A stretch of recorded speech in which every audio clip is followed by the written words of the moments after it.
Welcome to PodcastOne. We hope you'll support our sponsors who bring you these podcasts absolutely free and with limited interruptions. And of course, we appreciate you listening to this show, which will get started in just a second. The following program is a PodcastOne.com production. He started in a small town in Texas.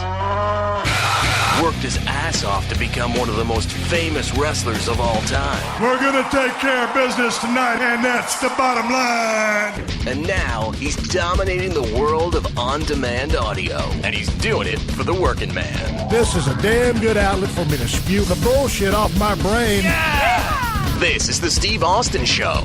Unleashed.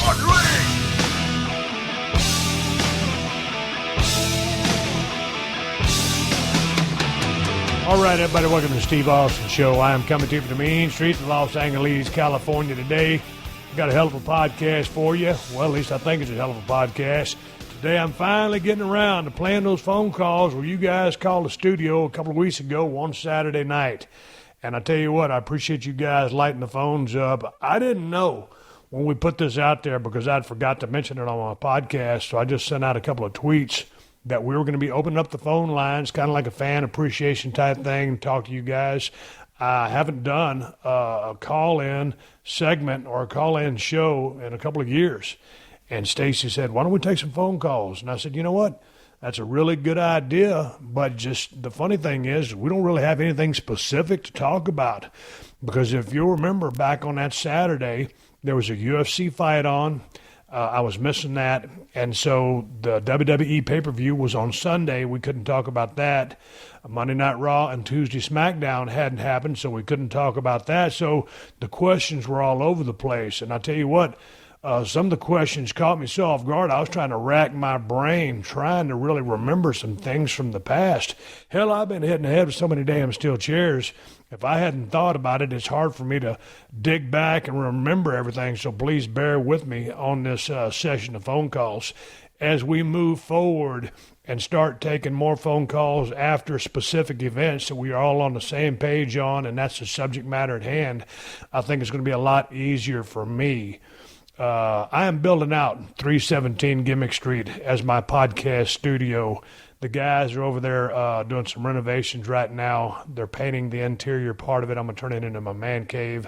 Also going to run a hard line in there so that I don't have to go to Beverly Hills or Culver City to take your phone calls. I can do it right here at my podcast studio. So we will be doing more of this in the future because I enjoy taking your questions and shooting the breeze with you guys. I appreciate everybody that called in. I didn't know just on short notice because I forgot to talk about it on the podcast that we were going to take those phone calls. And I was wondering if anybody was even going to call the damn studio, and I was hoping that you would, and you did. Hell, we had to shut the phone lines down. They were so jammed up. So I appreciate all the support. We are going to do this more often. And next time when we do it, it will be about a specific subject, so I don't got to rack my brain and search for information that's hard for me to come up with. I will know the facts, and we will talk about a pay-per-view specifically or whatever the task at hand is. Again, I appreciate you calling in. And if you didn't hear your phone call on today's podcast, there's 2 more shows that we got out of that session. I'll probably drop those during the filming process of Broken Skull Challenge in July and August, so I have a podcast already in the box. So if we didn't get to your phone call today, if you didn't hear it, it will come up on a future show. Thank you very much for your support. To those of you that called in, thank you very much. Also, again, today I'm talking with Wade Keller from Pro Wrestling Torch. We're going to talk for 15 to 20 minutes at the end of this podcast about Raw and Smackdown. And here's the thing.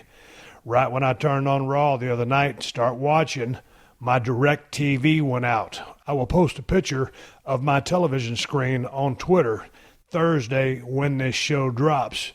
We had just finished watching the season finale of Better Call Saul. Everything was working fine and dandy on Sunday.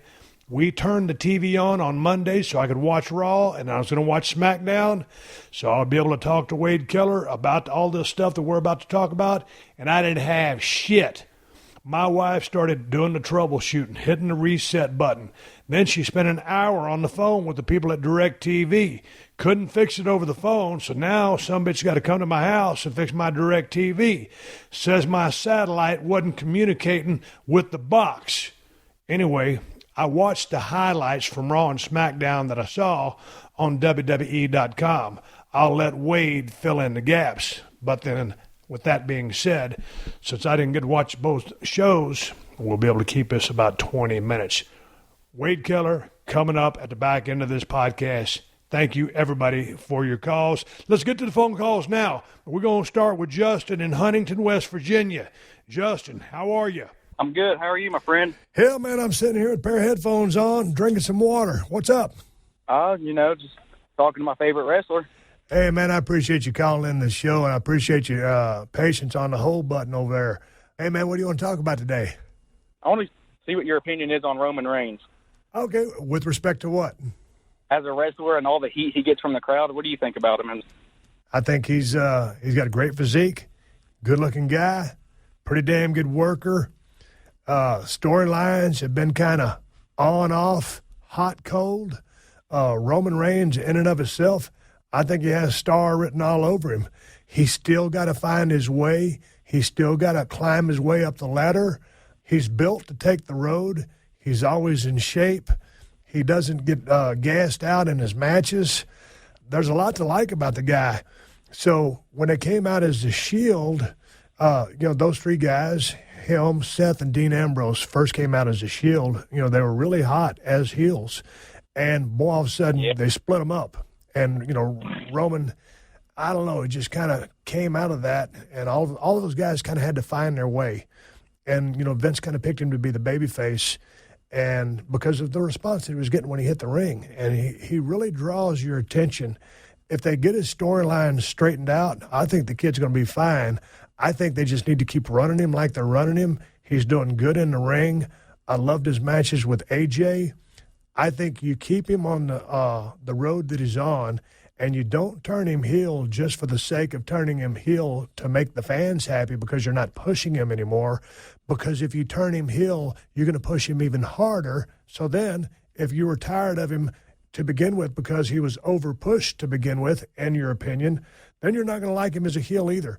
So if he keeps going down the road in the fashion that he is, but then turns in an organic fashion heel when the time is right, or just stays down the road, the kid's going to be just fine.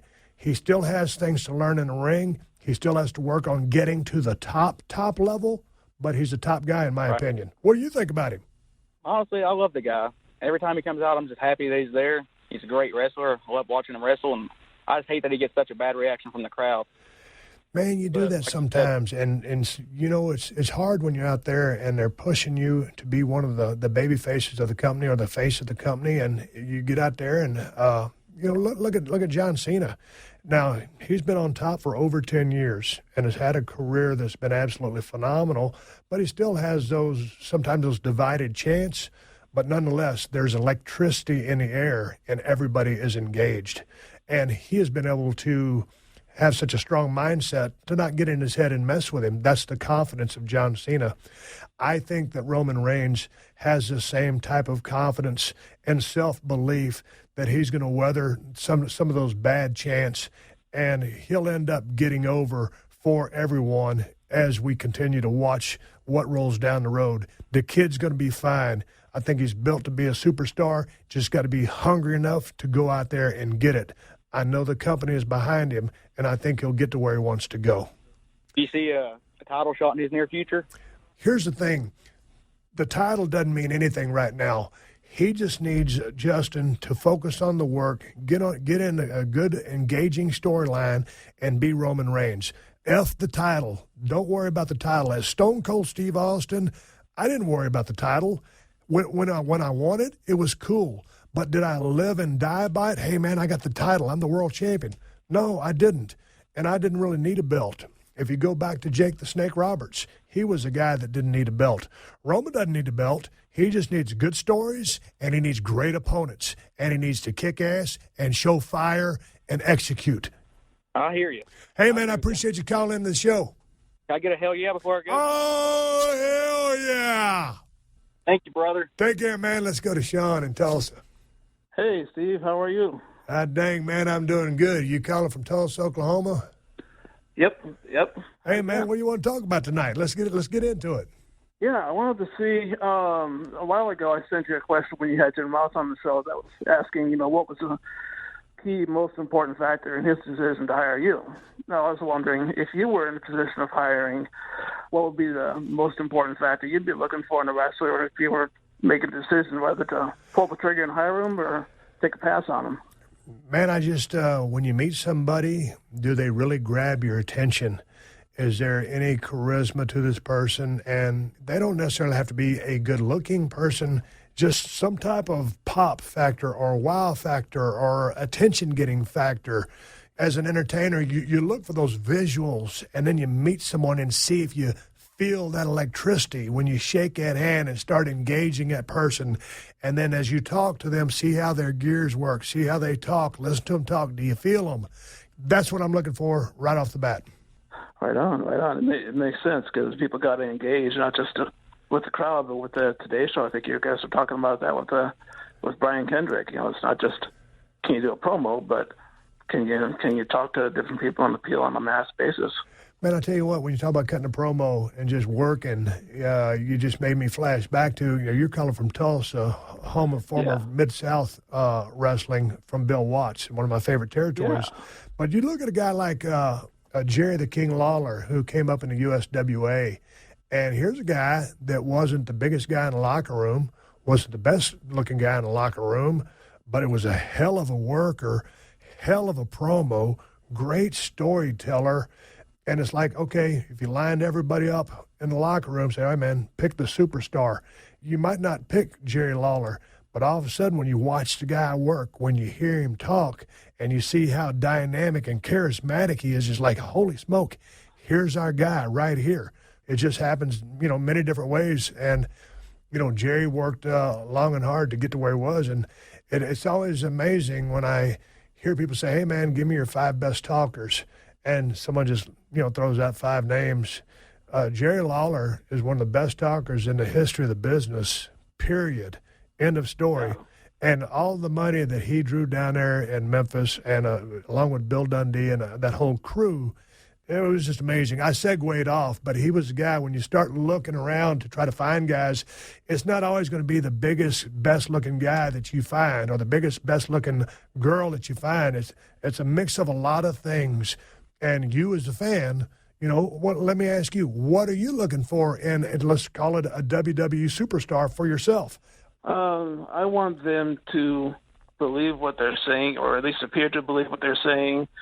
I want them to, just appear genuine, and I want them to be, like real hardworking. Like, for example, real quick, I once saw you guys in the Civic Center in Tulsa. And I was really impressed with The Undertaker because it seemed like he put every bit of effort in a house show that you would expect in a TV show. And then, I waited around and saw when you came out. And sure enough, you were the last one out. And you were so engaging with the fans. I mean, you actually got up on top of the car and, gave the one-fingered salute. And that sort of interest in connecting with people. If somebody seems to be too aloof and doesn't seem really to care, then why should I care about them? You want to believe in the product. You want to believe in the storylines, right? Oh, yeah. So you got to have someone out there, god dang, when they're talking, they can't look like they, they're just reading the script. They got to believe that shit, hook, line, and sinker. And as Stone Cold Steve Austin, as far as myself goes, man, I believed everything I said and did 120%. It was a shoot. For me, now I was working in the ring, but, I considered that was my world. I lived and breathed in it every single day. And hell, I damn near hated to go home. So that was a highlight for me to be able to go to those towns and work and do something that I love to do. And then, when Monday Night Raw showed up, holy shit, that was like, man, I was a kid in a candy store. So, just as a person on the roster, just that thirst and desire to go out there and resonate and connect with that crowd, that's all about, getting you to believe, getting everybody else to tune in and watch the show. But, hell, I digress. I'm rambling. I want to thank you, Sean, for calling in. I appreciate it. No problem. Have a great day. Take care, man. Let's go to Elliot in Buffalo. Hello, Steve. Hey, man, how are you? Hey, my question is, what would you do if you didn't succeed in the wrestling business? Like, what would your job or hobby be? Elliot, that is an outstanding question. Before I got into the wrestling business, I was driving a forklift. I was loading and unloading freight trucks, 18-wheelers. I was doing heavy manual labor, pushing stuff on a cart. So that's what I was doing in 1989 before I got into the business. When I decided that I didn't want to take the management route that they wanted to take me to, the trucking company, I decided I wanted to be a professional wrestler, which was my dream from when I was about 7 or 8 years old. So I went to wrestling school, and I got into the business. And I'll tell you what, I did not have a plan B.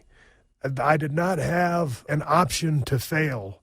Whatever it was going to take, I was going to bust my ass, apply myself, and try to succeed. In saying that, I didn't know how I would measure success. For me, success was just being able to pay my bills every week and every month and live and sustain myself like I was after I got finished playing college football and worked on a freight dock. I come from a middle-class family. My dad sold insurance. My mother hung wallpaper in people's house, and we were never rich and we were never dirt poor. We were just kind of in the middle. And my parents were extremely thrifty, and they saved their money. And I adopted those same principles from them. So to answer your question, I don't know what I would have done because I didn't have plan B. I probably would have went up into the management ranks like the freight company wanted me to go. And it all turned out that I did okay. But I starved my ass off for a lot of those damn early years in Tennessee and a little bit in Atlanta. And it was a great ride that ended a little bit sooner than I would have liked to. But God dang, I had a blast doing it. As far as just my hobbies and stuff like that, I used to have a ranch down there in South Texas that I like to go to. I like driving my tractor. I like working outdoors.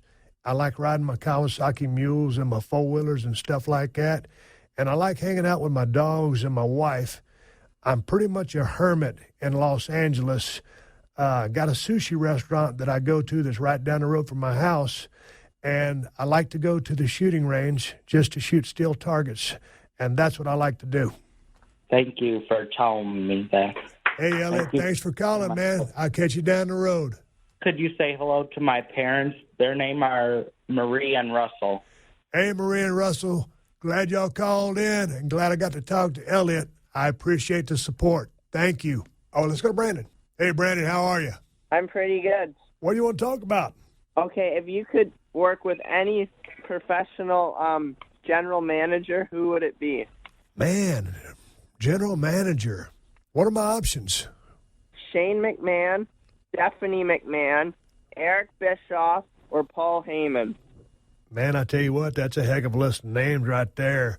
God dang, that's a hard one. But, Brandon, if you know anything about me, you know that I'm a Paul Heyman guy. When you look at that list of names, I have tremendous chemistry with Eric Bischoff, with Stephanie, and with Shane. Shane has probably taken 100 stunners from me. I have outstanding chemistry with all of those people. But with Paul Heyman, going back to my days in ECW, when he first helped me out, learning how to cut a promo, helped me focus, and helped me kind of define or start to really scratch and wonder who and what I was as an entertainer and not just be a guy named Stunning Steve Austin. I really enjoyed working with Paul so much. To answer your question, as a general manager, I would like to work for Paul Heyman, the advocate for Brock Lesnar. That was well said. Wow. Hey, Brandon, thanks for the call. I appreciate it. Let's talk to Eric in Oregon. Oh, Stone Cold, what up, dude? Oh, hell yeah. What's going on? Oh, I'm sitting here with my roommate, college student, and watching old highlights from back in the day. You kicking the Rock's ass, you know? Anytime I could get in there with the rock and light it up, it was a day off. It was like a day at the park, and then to pop a couple of cold ones afterwards. And to top it all off, they was paying me for that shit. To work with the most electrifying guy in sports entertainment and then drink beer, pretty good job, wouldn't you think? Oh, hell yeah. What do you want to talk about tonight? Who do you got, or what do you got on the whole McGregor versus Mayweather thing? Man, that's a real interesting question because I know it's so current right now. To tell you like it is, I haven't watched a real boxing event from top to bottom in 15 or 20 years. Now, when I was growing up, and Hitman Hearns, Marvin Hagler, Sugar Ray Leonard, Roberto Duran, Muhammad Ali, George Foreman, all those guys, I was a huge boxing fan. But it just seems like when MMA kind of crept up on it, it was just like boxing wasn't quite as exciting. And the guys, to me, didn't resonate with me like some of the names that I just mentioned. So when I got into MMA a long time ago in the UFC, I started really watching more of that. So I know Mayweather is undefeated. I know he's very good on defense. I think he's more of a counterpuncher, not really so much offensive-minded. That being said, he is undefeated, so he wins. But as far as McGregor goes, just from a strict boxing standpoint, I don't know. But I just know that McGregor is so dynamic and he's heavy-handed. I don't know if he can hit Floyd, but if he does, I think bad things will happen. I was watching an interview the other day. I think Mike Tyson says that, hey, man, this guy ain't got a chance to beat Floyd Mayweather, but people will buy the pay-per-view. I think anytime someone's in a fight, anybody has a chance because it's a fighter's chance. And that's not knocking Conor McGregor because he's not a true just a boxer. I think that guy's a lights-out fighter, and his record speaks for itself. His accomplishments speak for itself. So it will be a spectacle. I don't know. I don't know how it will go down. What do you think? Honestly, I think I'm in the same boat. I think if McGregor hits him, Mayweather might be in trouble, but Mayweather's just going to, as much as I'd like to see McGregor win, I think Mayweather's going to beat him. He's going to hit him and run away. Well, yeah, but that's kind of been his MO all along, and he's Jesus Christ. He's made a lot of money doing this. He's one of the best, and so I got tons of respect for him. But it'd be nice to see Conor go out there and connect with a heavy right hand and knock him out. That would shock the world. That's what it would do. Like Muhammad Ali shook up the world a long time ago, this would be shaking up the world in 2017. Oh, yeah. Hey, man, I appreciate you calling, Eric. Oh, yeah. But can I say two more things real quick? Yeah, go ahead. All right. How about that stunner on Stacy Keibler, though? Hey, man, that's another day at the office. Drinking beer with Stone Cold, you got to pay the price. Exactly. The stunner on JBL for not drinking with you either, right? Got to pay the price. I'm paying the bartender. You got to pay the price. Go ahead. All right. My roommate's got something to say. Hey, can you give me a hell yeah? Oh, hell yeah. All right, Stone Cold. Appreciate it. Okay, I got more of your calls coming up, but first got to take care of another longtime sponsor of the Steve Austin Show, and that's TrueCar. If you're in the market for a car, then you need to check out TrueCar. TrueCar gives you the price and information you need to feel confident about your purchase. When you register with TrueCar, you'll see what other people in your local area paid for the car you want, and from there, you can connect with a local TrueCar certified dealer and enjoy a more confident car buying experience. TrueCar shows you real pricing on actual inventory, so you see competitive pricing offered to you by TrueCar certified dealers for vehicles that are actually on their lots. And you'll also see all the dealer incentives before you get to the lot so you can feel confident about the price when you show up. TrueCar makes car buying easy, no matter if you're looking for a brand new or used vehicle. And the stats don't lie. Over 3 million cars have been sold to TrueCar users by the TrueCar Certified Dealer Network. There are over 13,000 dealers in that network with some 700,000 pre-owned vehicles available. So do yourself a favor and go to TrueCar for your next car buying experience. TrueCar doesn't just make the process easier, it'll also save you some money. TrueCar users save an average of over $3,000 off MSRP. So when you're ready to buy a new or used car, visit TrueCar to enjoy a better car buying experience. Some features not available in all states. Hey everybody, this is Spike Ferguson from Spike's Car Radio. We're out here in the porch of at the Malibu Kitchen at the Malibu Country Mart every weekend doing podcasts. My first guest is Jerry Seinfeld. He's right here. We're going to have Jeremy Piven. We're going to have Chris Hardwick. See you soon on Spike's Car Radio. I think he's overprojecting for a podcast. And I love to overproject for podcasts. Join me every week at PodcastOne.com and Apple Podcasts. Steve Austin, Unleashed. All right, back to your phone calls right now. Let's go to Derek in Twin Lakes. Hey, Steve. Awesome. This is pretty insane. I'm talking to Stone Cold Steve Austin. It is insane. I'm sitting in a damn broadcast studio in Culver City, California, right inside Los Angeles, and you're in Wisconsin, so you want to talk about beer or wrestling? Because I know a lot about both. Okay. Or cheese. We've also got a lot of cheese. So. I tell you what, I can tell you a thing or two about cheese. Okay. Well, yeah, we'll do that sometime. Okay, let's talk wrestling. What you got? Yeah, so growing up, like my favorite wrestlers growing up, I was born in '82, so just loved the Legion of Doom. Hawk was probably one of my, my top 5 of all time. They seemed like legitimate, old-school, tough guys. I was just wondering if you had any personal stories that kind of shed light on what they were like or anything like that. Holy smokes, man. When you're talking about the Legion of Doom, I got to go back to when those guys, or at least my first recollection of them, when they were just wreaking havoc in the NWA as the Road Warriors. Mm-hmm. Holy smokes. Yeah. Those guys came out there. They had them shoulder pads with the spikes. They had those, the long tights. They had the makeup, the haircuts, and they were just like super jacked. And both guys were like super impressive, but Hawk had those just insane traps. So, dude, when the bell rang, they were just beating the shit out of damn near anybody they come up with. And so they were flat out awesome. And then they go to WWE and they change them to Legion of Doom. Same thing.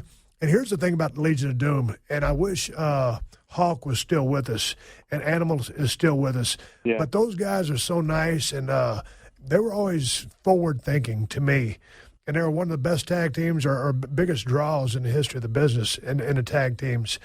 But those guys, they came up to me one time, and I was a fan of theirs, and we got along on a personal level, and so they were very cool. And they were the ones, the Road Warriors. It was Mike, Hawk, and Animal were the guys that told me, said, hey, man, come here. We got an idea for you. They said, hey, man, you got this WWF championship belt, but you're Stone Cold Steve Austin. You ought to have your own belt. I pitched that idea to Vince. Wow. And, we came out with the Smoking Skull belt, the famous Smoking Skull belt. Oh, wow. But it was those two guys that gave me the damn idea to come up with that belt. And, hey, man, in the ring, I got a chance to tag team with those guys. I don't remember working opposition of those guys, but they were tremendous. And those guys, as big as they were, if it was time to get the heat on them, they would sell for you, but you had to work for that heat because they were big, badass sumbitches, and they would bring it. So when you got the Road Warriors down, whether it was Hawk or Animal, you better stay on their ass because they ain't going to sell for long. If you did, they were always very protective of their gimmick and very smart about their gimmick. And I used to always love Paul Ellering down there at ringside doing his magic as well. So I think you picked out a great tag team. Those guys were awesome.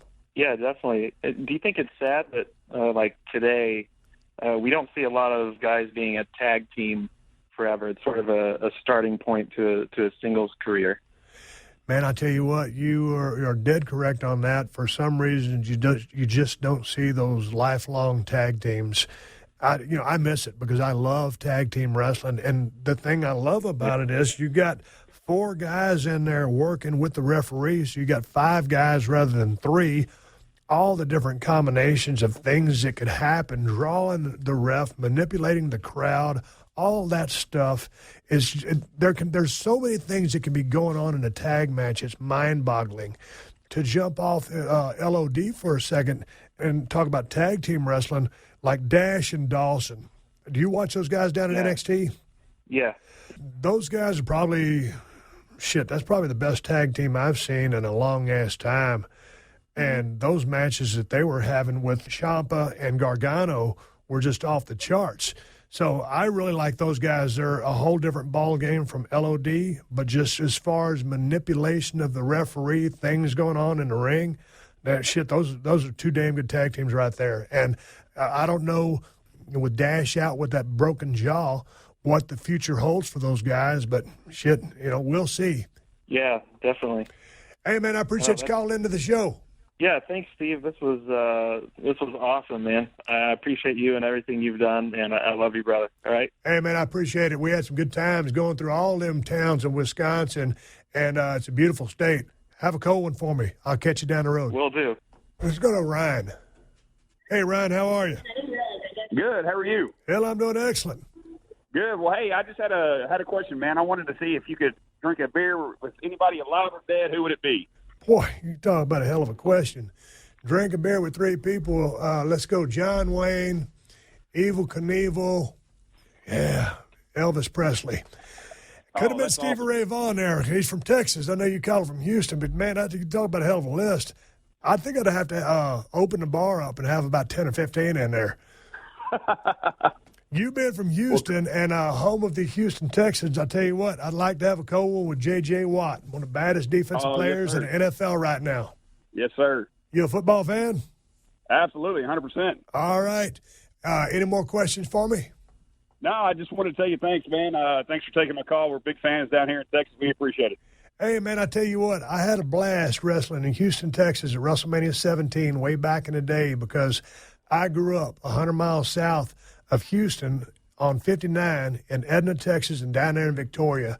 So when I got a chance to wrestle in that big-ass, awesome Astrodome, and we sold it out, 67,000 plus, it was like a dream come true. So Houston is kind of like the big city that was close to where I lived.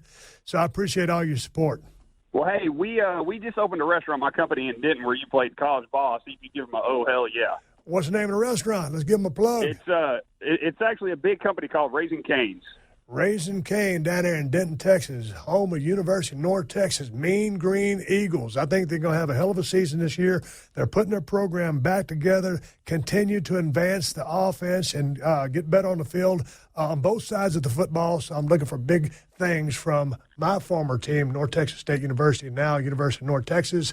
And that's the bottom line. Thank you, Ryan, for the call. And oh, hell yeah, to everybody down that restaurant. All right, let's go to Brian in Kentucky. Hey, Brian, how are you? Good. My question is, if you could go anywhere during summer, where would you go? Man, if I could go anywhere during summer, where would I go? Normally, I would say the Broken Skull Ranch, but I sold it, and summer in South Texas is very, very hot. You know what? I'm going to say Sparks, Nevada. I got a brother-in-law living up there. I'm living right smack dab in the middle of Los Angeles, California. Too much traffic. So I'd like to take my Kawasaki Mule, go to Sparks, Nevada, and go on the mountain range, riding my utility vehicle with my brother-in-law. That's what I'd like to do in the summer. How's that? That's a good answer. You got another question for me? Well, since you sold your Broken Skull Ranch, are you still doing the show? Yes, we are still doing the Broken Skull Challenge. We never filmed it in South Texas. We filmed that right outside of L.A., and we start filming about July 21st. So stay tuned. This is going to be season 5, and this is going to be the biggest, baddest, most epic season ever. Hey, I appreciate you calling in, man. Let's go to Adela. Oh, my God. Hi. I'm doing very well, thank you. How are you, sir? I'm doing good. Did I pronounce your name correctly? You did. Thank you so much for taking my call. I know you have a lot of calls on queue, so I'm just going to keep it very quick. My question for you, sir, is just to get an understanding of your take on the business right now. Do you think, not having competition right now between federations is hurting the product? Just because you were kind of in the leading the way really during the Monday Night Wars back in '98. So I just wanted to get your viewpoint on that. And the other question I had was, do you see yourself getting involved, with some of the newer talent at the Performance Center? First of all, I think competition is paramount. I wish there was another WCW around. It was so fun back in the Monday Night Wars to go head-to-head with those guys. They were pulling out everything but the kitchen sink. We were doing the same, and they kicked our ass in the ratings for about 2 years, and then we turned the tables on them. But each product was at its absolute best, or was striving to be, from a writing and performance standpoint and storyline telling standpoint. So competition is key. WWE is the holy grail. It is the major leagues. It always has been. And WCW has put up, a valiant fight back in the day. And back in the day, I was in WCW fighting WWF. So competition is king. I wish there was another federation for WWE. And as far as am I going to make any more appearances as far as being with a superstar, what was that question? Oh, no, I was just curious about just because I've noticed a lot of Hall of Famers are getting involved with a lot of the newer talent at the Performance Center, and you were just sort of, I don't think anybody touches you from a promo standpoint and even just your skills as a wrestler, so I just wasn't sure if you're mentoring a lot of the newer superstars that are coming in. Oh, I appreciate that, but I wouldn't say I'm mentoring anybody right now, but I'd love to if I can ever get time. And people kid me about this all the time because I've been saying I would like to go to the NXT Performance Center to talk to those kids, but just the schedule never does open up for me to do so. But I know they have a world-class training facility down there, but you have to have different banks of knowledge stop through there and keep giving you more knowledge so you hear it from everybody. And they've had some great ones down there. I would like to be on that list of great ones to help them in their endeavors to become the biggest draw in the history of the business. I'd love to do that. That would be so great to see, sir. Thank you so much for making, my childhood as great as it was. You're a hero to a lot of us. So thank you so much for everything that you brought to the business. Hey, I had a great time. I appreciate your support, and I appreciate you calling in all the way from Toronto, Canada. No, thank you, sir. I really appreciate it. Take care. Let's go to Nicholas. Hey, Steve. How's it going? It's going all right. Mine's getting kind of blown right now. Can't believe I'm talking to you. What do you want to talk about tonight? I just want to ask you, what was your favorite Stone Cold Stunner, and who was it on? Man, there's been so many. I always loved Stunning the Rock because the way he sold that damn thing, you never knew what he was going to do next. And so he was just like amazing. As far as my favorite stunner had to be the first one on Vince McMahon, and it was on Monday Night Raw, but it was the first time, Vince had ever taken a stunner, first time I'd ever give it to him, and that caught the attention of the world, really. People talked about that, and they got into that feud, and I loved working with that guy. So that stunner right there would probably the most important stunner in my career, other than the one I hit Shawn Michaels with for my first championship. But as far as importance to the Stone Cold character and starting a hell of a run, stunning Vince McMahon for the first time. Good deal. That is awesome. Yeah, you're one of my favorite wrestlers, and I grew up watching you. All right, gang, thanks again for all the calls. Like I said, we'll be running all the calls on upcoming Unleashed shows. So if you didn't hear your call today, you will in a future show. And I got Wade Keller standing by. We're going to get to him right after this. My name is Raven, professional wrestling superstar, raconteur extraordinaire, and other adjectives. Or is it adverbs? Anyway, join me in a motley assortment of friends, enemies, ne'er-do-wells, and know-nothings as we banter about all kinds of nonsense every Monday here at the Jericho Network on Podcast One. Download and listen to the show on PodcastOne.com, the Podcast One app, and Apple Podcasts. Quote the Raven, nevermore. Steve Austin Unleashed. All right, here we go. Wade Keller, weekly update on the Thursday Steve Austin Show Unleashed podcast. Wade, how are you? I'm doing great. Back home, settled in. No more mile-high elevation causing me to get winded doing the show. It's all good. And you got all settled back in Minnie, and I'm over here in L.A., and I had technology problems. God dang, we're sitting there trying to do this update every single week, and we're going to keep this one short and concise. I turn on Monday Night Raw, and the first thing is I got no satellite. My satellite dish will not communicate with my box. My wife starts jumping through the hoops, call the technicians. About an hour and a half later, we got squat. To this day, as I record this podcast, I don't have anything. So I had to go to the WWE.com website, watch a few highlights. So I have some of my picks. But let's go through this thing in kind of a semi-rapid-fire fashion. Let's see if we can keep this thing around the 20-minute mark. I know when you and I start talking to business pro wrestling, it's easy to spin on and on and on. But first off, I know you got some heads ups you want to throw out there, Wade. One regarding your podcast, and two regarding Cody Rhodes. Yeah. Well, I'll get just a quick plug out of the way. I announced last week on your show that that my show that I currently do 4 days a week That's available at pwtorchlivecast.com. There's a whole bunch of shows on that network that I do, or that our team does at the Torch. My 4 shows are going to be moving to Podcast One next month. They'll be debuting the week of July 10th or the 17th. And so we're going to do 4 shows a week, one on Monday nights that'll go up early Tuesday, covering Raw, one that'll be available late Tuesday night or early Wednesday covering SmackDown, and there are going to be very specific topics. We're going to just go in-depth on Raw with co-hosts and emails and discussions. And then the Thursday show will be kind of a flagship where we talk about a broad array of topics, and then the Friday show is going to be an interview, a weekly interview. And you can subscribe right now. There's only a 75-second teaser up right now when you subscribe, but you can go to iTunes right now and enter Wade Keller, and the Wade Keller Pro Wrestling Podcast logo and feed will pop up, and you can start subscribing now. So go for that. It'll start to propagate through all the podcast manager apps out there. But I'm excited to start with Podcast One, and it's a great opportunity, and I hope all of your listeners who enjoy the wrestling talk will follow me over there too for even more. Outstanding. And let's talk about a little bit of New Japan Pro Wrestling action coming up in Los Angeles, actually in the Long Beach area, July 1st, July 2nd. New Japan Pro Wrestling coming to town. I know I've got a couple of guys from New Japan coming to my podcast. They won't be on in time to plug that show, so I'm giving that date to everybody in the Los Angeles area. I think both shows are indeed sold out, but check Long Beach is the venue. Check out the building, and they are coming to town on July 1st and 2nd, as I have some of those cats rolling over here for the podcast. As far as other updates, Wade, what you got?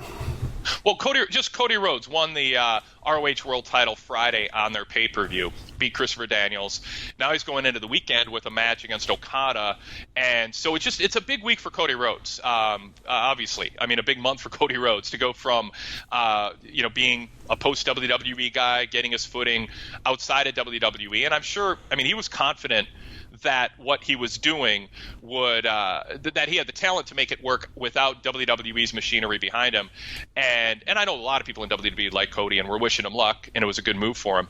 This is really showing he is earning the respect of everybody out there who's not part of the WWE machine. I mean, New Japan has confidence in him to put him in a main event match against their top guy on the LA show. Ring of Honor has confidence to give him the run with the ROH World Title. This is in terms of a non-WWE wrestler, Cody's one of the biggest stories this year, and I'm curious how he comes across Saturday. This is a big test for him to show that he can look like he belongs against somebody at Okada's level who's just the best in the business right now. So I'm really looking forward, just kind of on a personal level, following Cody's career, seeing style-wise how that matchup works, and you kind of see what his upside is as a worker outside of WWE. And a good match Friday night, and has had a reputation for having good matches, but not great matches yet. And Okada is that opportunity. So that's one talking point this week going into the weekend. And I'll tell you what, shout out and props to Cody Rhodes for having the success he's had. Because, man, once you jump off the machine and you try to test the waters on your own, and you're able to have the kind of success that he's had, man, that speaks volume. So, man, I'm proud of him, because that's a big leap, and it's a leap of faith. And hey, you're banking on yourself and taking a chance on yourself and believing in yourself that you can cash in. And it looks with what's happening that he is. So we'll see how the match goes with Okada. I wish him nothing but the best. That's a big leap when you jump from the biggest employer in the world and go out on your own and find your way. And I know that took a lot of balls to do that. So props to Cody Rhodes for doing that. We'll see how his future goes, but congrats to him so far along the way. Hey, I've got notes all over the place here with respect to Raw and SmackDown, just the way I had to look at the highlights on WWE.com. One of the things that jumped off at me was the Big Cass Enzo reunion / Father heel turn by Cass. And right here in my notes, I have very nice, really good promo by both guys, really good by Cass, because sometimes he can go out there and get that deer in the headlights look. But he just came. He was very sincere. Enzo, off the charts, good acting, with tears in his eyes. And boy, I tell you what, they pulled it off inside the ring. You thought something was going to come here, but they didn't give it to you. And right as they're riding off in the sunset, all is well in Shangri-La, and then bam, it's the big clothesline by Cass, double cross on the ramp. He furthers the action by throwing Enzo down the ramp like a piece of trash. Really thought it was a nice segment, showed Big Cass in a great light, and also Enzo was spectacular as well. But really nice job here. What'd you think about the heat going to Big Cass? Because there was legit heat there. I loved it. I watched that, and I thought to myself, I don't want anyone to tell me kayfabe is dead. Everybody knows it's scripted, so we need to have shades of gray. There's no shades of gray. There are people like Enzo. They dislike Cass.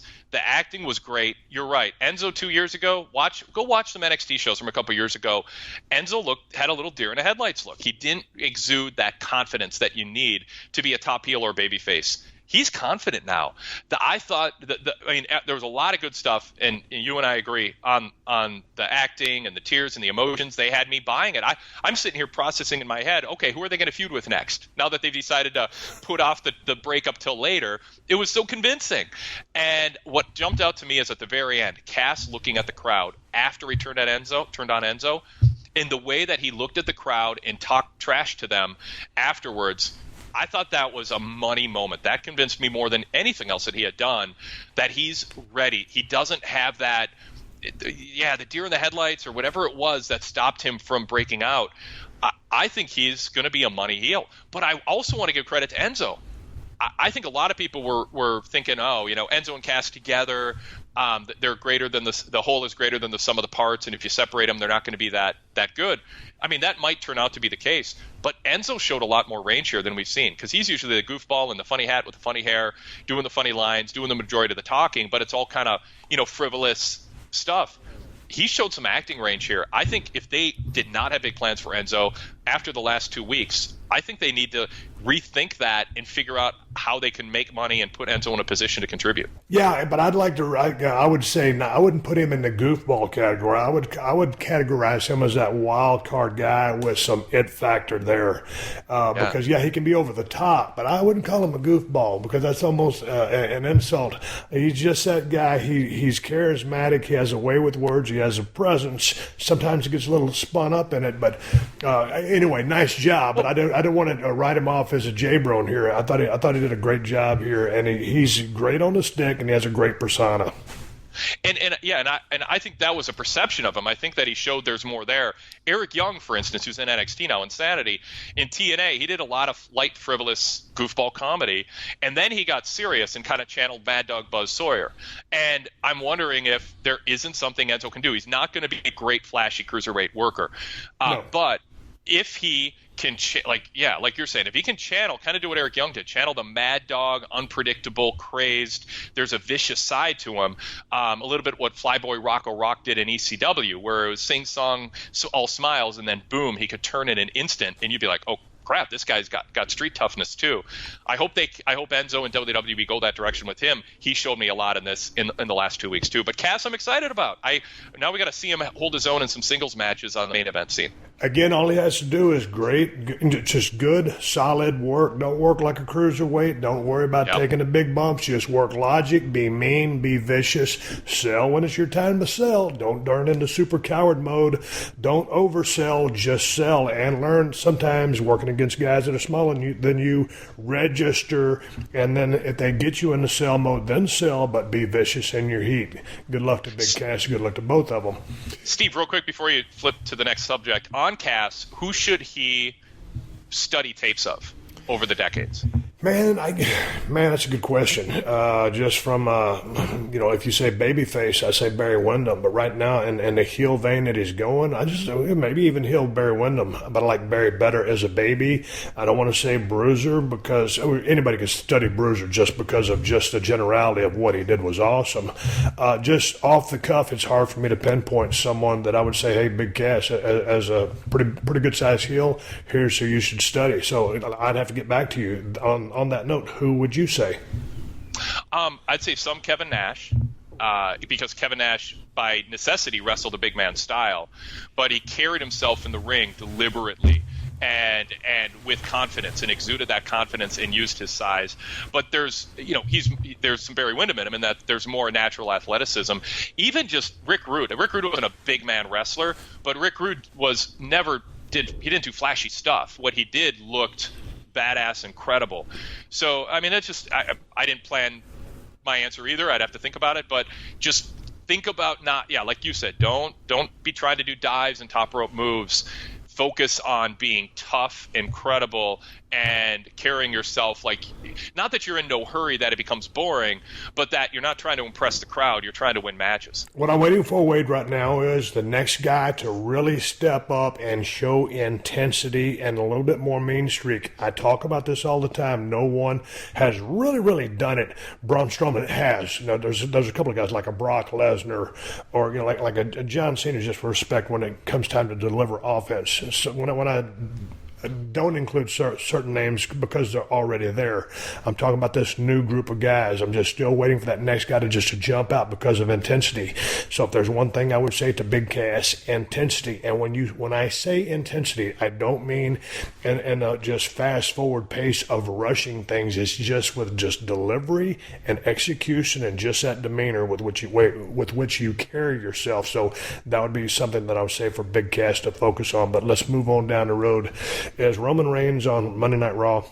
Yeah, he is. Okay, let's stay here then. I got the Roman promo. He accepts the ambulance match at Great Balls of Fire. I have in my notes, Roman was great. Braun is terrific. I'm looking forward to this match. Roman came out here, he delivered this promo. He goes, hey, man, I might have something you guys like. And, then as an aside, I mean, he's really starting to loosen up, and he's really playing this straight down the middle. Whether you like him or you hate him, he's just playing it, and he's starting to loosen up and show some personality, and I like it. So I'm looking forward to see Roman keep developing. He's getting, to me, here's another guy who's getting some confidence behind him, and whether they're booing him or cheering him, and they damn near blew the roof off for Braun, but whatever role Roman's in, he's really settling into the groove here. I have Braun is really over as a baby. Roman continues to get over. I'm looking forward to this match. What did you think about the segment performance? Yeah, I think both came across as stars. I don't think Braun Strowman threw his arm. I don't think Braun Strowman threw his arms into the air and yelled multiple times. Steve, did you notice that? Yes, I did, and I think that's great. Yeah. I don't know where we're going to land with how fans react to Braun Strowman and how they react to Roman Reigns, but I feel like that's okay at this point. It is. Like, I believe that the fans very, very much liked Enzo and disliked Cass. I think there are times that fans absolutely are cheering for the babyface, booing the heel, and everybody's doing their job and everybody's cast well and it just plays out well. With this, it's intriguing because the fans kind of like Braun. I think he's destined to be kind of like a Kane, a guy who turns babyface and he's the monster who fights for right, but is willing to go to certain extremes to do it. And against the right heel, a Baron Corbin type, fans will look forward to and pay for it. But I totally agree with you. Roman loosening up and being more real, less corporate, less tied to scripted lines, more reacting to the crowd is the right direction for him to go. Now, telling an audience, booing him, you're going to like this because I'm going to talk about Samoa Joe, destroying me in the ring. It's interesting. I mean, I don't know where it goes, but I think it's better to follow this natural path of him letting loose a little bit than it is to just white-knuckle your way through babyface promos where everybody boos you. So I'm intrigued, and I'm intrigued with where they land at SummerSlam, too. But it's almost a slight sarcasm, self-deprecating, and so it's like, hey, I'm still okay. I used to really not like this guy, but okay, I get it. And he's not taking himself so seriously. He's kind of letting you off the hook. You make the decision, but he really doesn't give a damn. And so I just think he's going straight down the road. He continues to get loose, and I like it. And just a little bit more personality, that guy, because he does have personality. But I have zero. I just keep doing what you're doing, Roman. You're getting it. Now the crowd is booing him louder than ever. I mean, and that's cool. There and that's cool. Yeah. But it's that reaction, and that means the kid is getting over. It's just what I still worry about is if the crowds keep booing him and he keeps facing heels, that the crowds are going to cheer the heels and boo him, and it's just going to mess things up a little bit. I mean, ideally, everybody's slotted in a way where the heels don't go from being booed against AJ Styles to cheered against Roman to then being booed against the next babyface they wrestle. I'm just saying at some point, this isn't ideal, and I don't think it's long term, but I think it's part of a journey to something, and I think the journey we're on now is better than where Roman was 4 months ago. The journey, it's still a work in progress, so you can still make those adjustments from week to week, but at least getting through this match I think is going to be fine. But I agree, long term, I think you kind of need to make a decision as far as, you just can't slide him against a heel and then a baby, or he's always going to be the heel just because. So it does need some distinct direction, but I think it's the last year has been kind of chaotic. From when they tried to turn him baby, it didn't work so much because people thought they were shoving him too hard for all the reasons, the writing reasons, and then the force line. So it's finally starting to feel natural. So I'm happy for him, and he just looks loads more comfortable. I agree. And I mean, that's what we talked about with Cass. Some of it is just fans pick up on fear and nervousness and discomfort and inauthenticity. And I think there's something about Roman that feels more authentic right now. And I think that's step one to getting him to, because he's super talented, super charismatic, has a great presence, but there's other things on the other side of the ledger working against him. And one of those was inauthenticity, maybe the biggest one. And so if they can check that box and move it to the other side, now we're talking big money, not just WWE having to talk about a thunderous reaction while trying to figure out, well, it's the wrong reaction. If he can feel authentic, I think fans are going to be more willing to be loyal to him and the WWE brand, however he is presented. And to wrap it up, he is definitely feeling more like a superstar. I agree. Yep. Hey, let's talk about the Paul Heyman promo. I kind of started watching Paul cut this promo, and because I was running short on time, just kind of fast-forwarded because it said on the headline that Brock's going to get choked out by Samoa Joe, and I'm watching the Paul promo, and, well, there was the story. Paul's done the promo, brings down the Beast Incarnate, Brock Lesnar, Samoa Joe, shanghais him from behind, boom, goes to choke him out. Brock throws him up against that teleprompter, that gigantic Titantron, whatever you call it. But man was just trying like hell to get Joe off of his back, almost succeeded, and it was just a great segment. Man, by the end of it, Brock was turning purple, damn near choked him out, slipped that elbow, the bottom part of Joe's arm underneath that chin, because it looked like it was damn near a shoot. And boy, I tell you what, the babies came out there and separated those two, and Brock was in cell mode, and Joe looked like a junkyard dog, mad as hell, mean, and just was ready to beat the hell out of Brock.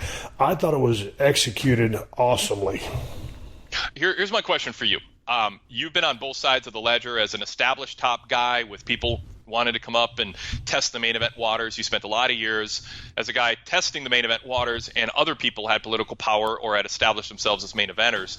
Right now, Heyman and Lesnar are at the top, and Joe's the new guy, veteran, highly respected, main evented a lot of places and had great matches. He's not a rookie by any means, but he's trying to establish, I can be a top money draw in WWE in the top mix. But to get there, ultimately you need the backing of the booker and the promoter or the wrestler you're working with. And I'm sensing Heyman and Lesnar, who have some pull, and Heyman's a genius in the wrestling context and probably any context.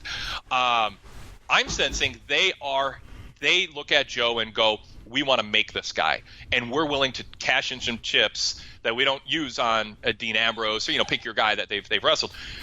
We want to make this guy. I'm sensing no matter what happens between Joe and Lesnar, Joe's going to come out of it stronger, and Heyman and Lesnar are going to be part of making that happen. Are you picking up on that? Because I'm sure you've sensed at times over the years when you were working with main event guys, this guy's on my side trying to help me, or this guy's trying to get through this feud and isn't buying me as a guy. No, he sees me as a threat. Yeah, I think Brock is, man, he's such a great business guy, and I think there's mutual respect there, and I know Paul, he probably loves Joe, and I just think, they're trying like hell to help get this guy over to the next level. Joe's done a great job of getting himself over, and just going down that road of that was that intensity level that I really wanted to see from Joe. Sometimes, when he would have those great matches with, who's the Japanese wrestler they used to always wrestle over there in Ring of Honor? Because he had some classic. Was it Misawa or was it Kobashi? But sometimes in those matches, I can't remember who it was, but sometimes there's a lack. They would be going 30, 35, 40 minutes. So sometimes there was that lack of sense of urgency on some of the false finishes that could have been there. So if he can just employ that look that he gave Brock at the end, that's the spark that I needed to see out of Joe. Just a little bit more meanness. I know you're mean to begin with, Joe. I know you're a technician, you're one of the best workers in the world, but just give me a little bit of that, hey, fuck you, got. So I'm sorry to cuss. That's my unleashed. Elite show, but we're talking about wrestling. I mean, Joe really made me feel at the end that, God dang, he wants that belt, and that's the only thing that intensity that I've really been looking to see from Joe, and he delivered. So I thought it was an outstanding job. To answer your question, yes, I think Brock and Paul want to help this guy out as much as possible. Whether who goes over, you probably think, just looking on paper, it's going to be Brock because of where we're going in the future. But yes, Joe will come out of this winning or losing further up than he was when he started. Absolutely. And I also want to compliment Heyman's promo later in the show when he reacted to what happened. The line where he predicted Lesnar will finally take Joe to Suplex City and hit an F5, and after Joe is victimized and emasculated and his manhood has crawled up inside his stomach, he'll look up at his trainer and say, "Oh, dear God, is that what it's like to fight the beast? Goodness gracious, great balls of fire." I popped. Oh, it was Kevin Spacey esque in the way that he delivered that line with a little southern twang at the end. I just popped. That was one of my favorite Paul Heyman moments of the past couple years. Your manhood crawling up inside your stomach, and you'll look up at the trainer and say, "Oh dear God." I mean, just great Paul Heyman. I mean, well, that sounds like that's a money promo. I missed it on the highlights that I watched. I will go back and try to find that, but that is absolute awesome gold. I mean, and Paul Heyman's been laying down gold for a long time, but the way you just delivered that, coming from you, that you said what Paul Heyman said, speaks volumes. So, yeah, that's awesome. And when you get a chance to go back and recap something like that and further set up this match, and, you know, like we were talking a few weeks ago, what kind of match is this? What's the style? And so now, you know, you get in, we'll see how this thing goes. You know, the first 5, 8, 10 minutes, what is it going to be? Tit for tat, or filling each other out, or finally he does go into Suplex City and then just starts taking Joe all over town, and then Joe does something to stop him and then sets in the heat, or just his offense. So, you know, so they're really building this thing nicely. I love it. Yeah, and I mean, if Joe, and he showed it against Kobashi and ROH, if Joe can channel that kind of, and he can, I mean, he's older now, but he can channel that kind of credible style, and the way that Lesnar sold for him on the stage to build up that this is a killer hold that can even take out the beast, and then to have Heyman say it's going to be a different story at the pay-per-view, this is, you know, there are still money players in pro wrestling, people who can sell tickets with a promo or an angle. And Brock and Heyman, and now I'm putting Joe in that mix, I think they're using Joe pitch perfect, how Joe should be used. And a credit to WWE for presenting this as serious business, because that's when you get into, to me, the serious stuff is the best stuff. And you can have entertainment in there, a dash of humor. But the bulk of, to me, wrestling that draws money or draws viewers is serious business. This is serious business. Well done. Money in the Bank, Carmella cashes in. Well, she didn't cash in. She ends up winning again with, what's his name? James Ellsworth? Yeah. James Ellsworth. James Ellsworth. God dang, that guy's entertaining as hell. Thought it was barred from the building. Whatever happened, I just saw the highlights, and so Carmella ends up with the briefcase. I like this because I didn't get a chance to see the match, but I like this because I liked her with the briefcase to begin with. Had she won it on her own, again, as I stated a week or two ago, her promos have really been coming out. Her character is really starting to come out. She's starting to really get more confidence and get on a little roll here. So I was down with it. I didn't get a chance to see all of the matches, just a few of the highlights. Hey, man, those are risky matches. James Ellsworth finally pulled off that bump I was talking about last week. The splitter on the top rope gets him out of the way, and Carmella gets a briefcase. Your thoughts? Yeah, I am happy Carmella won again, because I think we talked about it last week. She's so good with the briefcase, gloating about it. It's still kind of iffy from a credibility standpoint for Daniel Bryan to say James Ellsworth's banned from the building, and then James Ellsworth ends up interfering, and to frame this as, well, Carmella's a heel. She shouldn't win fair and square because there's not a lot of heat there if she does, other than her gloating over the top in an over-the-top way. Her character needs to gloat, but her character needs to gloat and take credit for something she didn't accomplish on her own. So she still has that now. And so I like the finish in that respect, but I want Daniel Bryan next week to show some authority that, yeah, we're not going to undo this match because at least you did unclip the briefcase this time, but Ellsworth interfering is not acceptable. He is banned from the building. He needs to do something in response. And I don't know if that's fine and suspend James Ellsworth for a month, whatever. Do something so fans don't feel like his words don't mean anything. He can't just shrug his shoulders and go, well, I wish we had better security to keep the guy out. That's not enough. So that's my critique of the story. But that said, I'm happy where they landed. And I think Becky now has another case. She's frustrated. I'm playing it fair and square. And she's the one who had to deal with Ellsworth. Ellsworth threw Carmella into the ring. Becky was going to win, or looked like she might be able to win, and she had to deal with Ellsworth tipping the ladder over, knocking him onto the top rope. She climbs quickly for the briefcase, but Carmella's had all this time to recover because Ellsworth was in the way. So Becky now can continue her journey too of being frustrated, trying to play it by the rules and having things work against her. Okay, let's move on. One of the things that jumped off to me on SmackDown was Sasha Banks going over in a gauntlet match.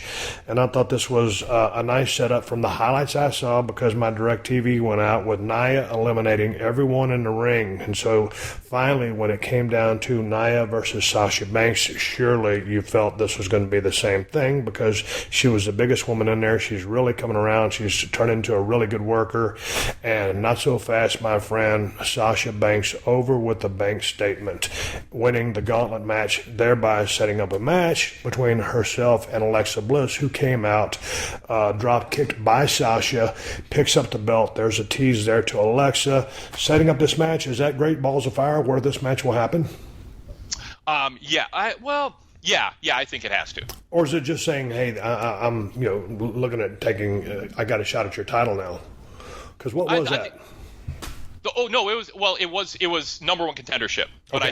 I think that I think it's probably a given that it'll end up at Great Balls of Fire. But what did you think about the booking of the match? I liked it because it made Nia look like $1,000,000 and it made sense. And then all of a sudden, with the story being what it was, here comes Sasha. Sasha needed a big win. Now she's still a baby, right? Yeah, yep.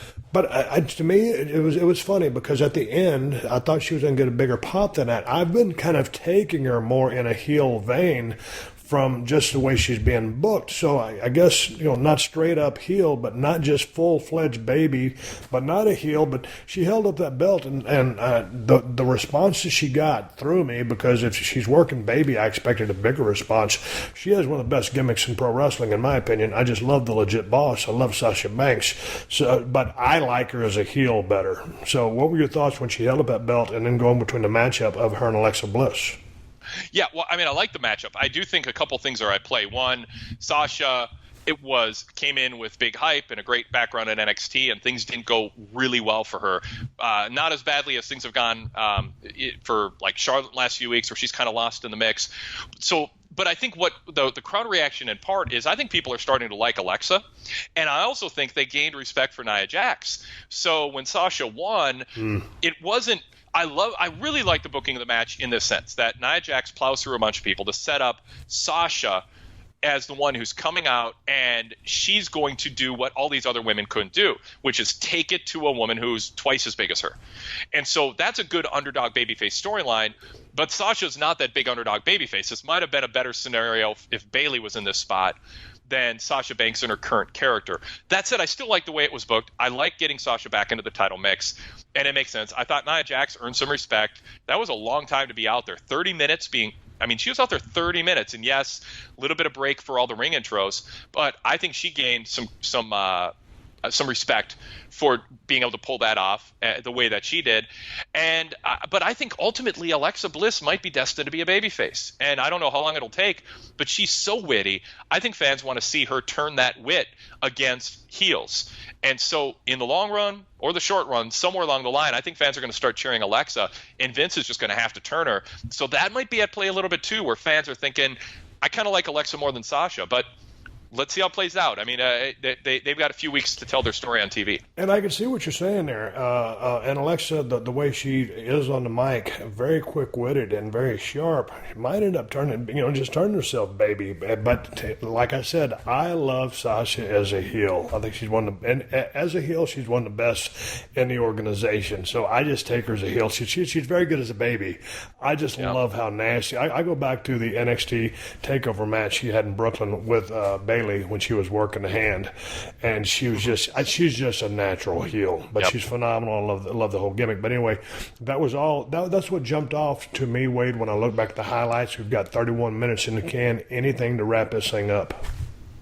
No. I mean, I think we hit the top topics from the two shows. All right, you're coming to Podcast One. Lay it down for me one more time. Yes, subscribe right now on iTunes. I know you can find us in Beyond Pod on Android, so just enter in the search Wade Keller. And if it pops up, if it doesn't now, it will within a few days. We're propagating right now. Let's get a big subscriber base going before the debut in a few weeks. And I'll be on Podcast One 4 days a week, an in-depth show on Raw, an in-depth show on Smackdown, a broader, wide array of topics on the third show, and then an interview on the fourth show. That's the plan. We're going to have a lot of email interaction. We're going to do some calls, a lot of cool co-hosts and guest hosts. I'm really looking forward to it.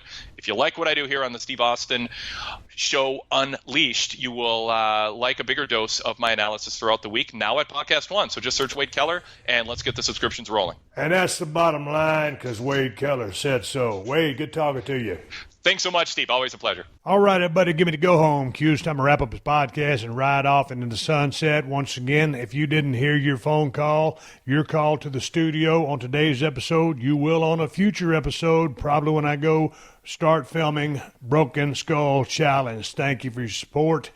And before I move on and get some plugs in, I got to give you guys something to watch.